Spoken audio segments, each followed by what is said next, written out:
کیا آپ نے کبھی ایک لمحے کے لیے سوچا ہے کہ جو ہم نے اپنی کتابوں میں پڑھا، ٹی وی پر دیکھا اور بڑوں سے سنا، کیا وہ سب سچ تھا؟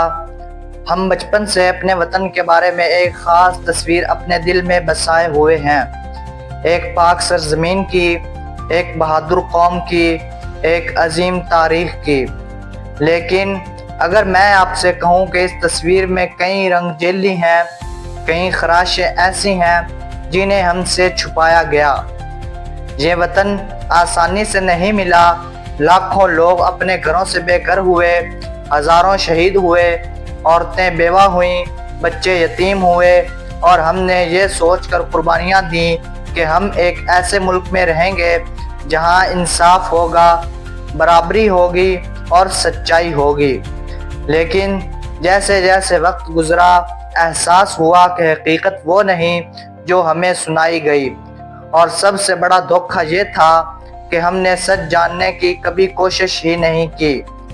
آج ہم ان جھوٹوں کو بے نقاب کریں گے جو ہمارے شعور میں بچپن سے پیوست ہیں، جھوٹ جو صرف تاریخ کی کتابوں میں نہیں، ہمارے ذہنوں میں بھی کندہ ہیں۔ 1971 کا سال پاکستان کی تاریخ کا سب سے المناک باب۔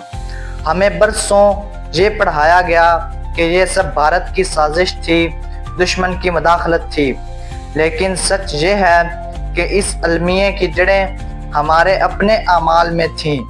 مشرقی پاکستان کے عوام نے 1970 کے عام انتخابات میں عوامی لیگ کو واضح اکثریت دی۔ وہ چاہتے تھے کہ ان کی زبان، ان کی ثقافت اور ان کے وسائل کا احترام ہو، لیکن اقتدار ان کے حوالے کرنے کی بجائے سیاسی چالیں چلی گئیں۔ ایوب خان کے دور سے لے کر جنرل یحییٰ تک مشرقی پاکستان کو ہمیشہ دوسرے درجے کا صوبہ سمجھا گیا۔ ایوب خان کے زمانے میں زیادہ تر ترقیاتی منصوبے مغربی پاکستان میں لگے، مشرقی پاکستان کا انفراسٹرکچر برباد ہوتا گیا، لیکن ان کی محنت سے کمائے گئے پیسے سے لاہور، کراچی اور اسلام آباد کی سڑکیں سنورتی رہی۔ 1971 میں جب مکتی بحانی کی تحریک چلی تو اسے مکمل طور پر بیرونی ایجنڈا کہہ کر نظر انداز کر دیا گیا، حالانکہ یہ ان زخموں کا رد عمل تھا جو ہم نے خود دیے تھے۔ نتیجہ 90,000 فوجی قیدی بنے، آدھا ملک الگ ہو گیا، اور ہم نے یہ سب ایک جملے میں لپیٹ کر کہا، یہ دشمن کی سازش تھی۔ پاکستان کی سیاست کا سب سے بڑا کھیل جھوٹے وعدوں کا ہے۔ ہر دور میں ہر سیاستدان نے عوام کے سامنے ایک نیا خواب رکھا۔ 1970 میں روٹی، کپڑا، مکان کا نعرہ لگا، لیکن آج بھی لاکھوں لوگ بھوکے ہیں، کروڑوں کے پاس چھت نہیں۔ 2000 کے بعد کرپشن ختم کرنے کا وعدہ ہر تقریر میں سننے کو ملا، لیکن آج تک کرپشن کا خاتمہ نہیں ہوا، بلکہ مزید جڑیں پکڑ گیا۔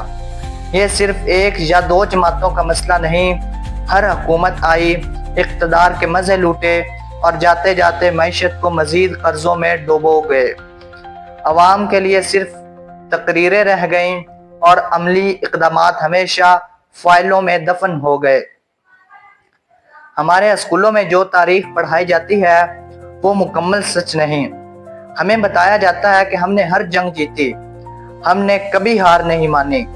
1965 کی جنگ کو ہم فتح کہتے ہیں، حالانکہ حقیقت میں یہ جنگ ایک تعطل پر ختم ہوئی، اور ہم نے کئی محاذ پر پسپائی اختیار کی، لیکن نصاب میں یہ ذکر نہیں۔ ہم نے تاریخ میں کچھ کرداروں کو مکمل ہیرو بنا کر پیش کیا اور کچھ کو مکمل ویلن، لیکن حقیقت میں ہر انسان میں کمزوریاں اور طاقتیں دونوں ہوتی ہیں۔ یہ بیانیہ ہمیں حقائق سے دور لے جاتا ہے اور ہمیں اپنی غلطیوں سے سیکھنے کا موقع نہیں دیتا۔ کتنی بار ہم نے ٹی وی پر سنا ہے ملک ترقی کی راہ پر گامزن ہے، کتنی بار کہا گیا مہنگائی کم ہو گئی ہے، لیکن آپ بازار جائیں، سبزی، آٹا، چینی کی قیمتیں دیکھیں اور سمجھ جائیں کہ یہ سب محض الفاظ ہیں۔